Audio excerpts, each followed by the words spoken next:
एक बार गौतम बुद्ध से उनके शिष्यों ने पूछा कि हे बुद्ध, इस संसार में कौन सी चीज़ त्यागने योग्य है और कौन सी चीज़ जीवन में धारण करने योग्य है।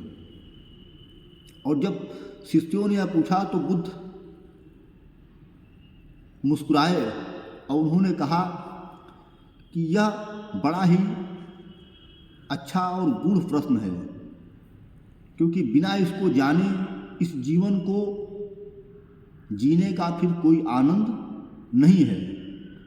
तो बुद्ध ने कहा कि ठीक है, तो मैं बताता हूँ कि इस जीवन में त्यागने योग्य कौन सी चीज़ें हैं कि जिन्हें तत्काल त्याग देना चाहिए। तो बुद्ध ने कहा कि काम, क्रोध, लोभ, अहंकार, द्वेष, ईर्ष्या, कपट, दंभ, छल, प्रपंच और हिंसा, इन सारी चीज़ों को जितना जल्दी हो सके अपने जीवन से त्याग देना चाहिए, क्योंकि ये हमारे जीवन में रहेंगी तो हमारे जीवन को हम कभी अपने जीवन का आनंद नहीं ले पाएंगे और हम हरदम हमारा जीवन दुखों से भरा रहेगा।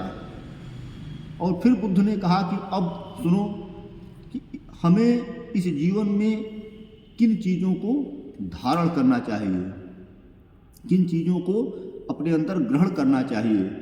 तो उन्होंने कहा कि दया, करुणा, परोपकार, सद्भाव, शील, अहिंसा, सत्य, त्याग, प्रेम, संयम और संतोष, इन चीज़ों को अपने जीवन में धारण करना चाहिए।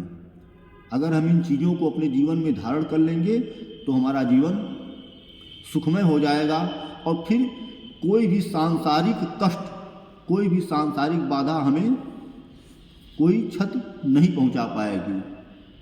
तो बुद्ध के इस प्रश्नों को सुन करके उत्तर को उनके शिष्य बड़े प्रसन्न हुए और उन्होंने बुद्ध को प्रणाम किया और चले गए।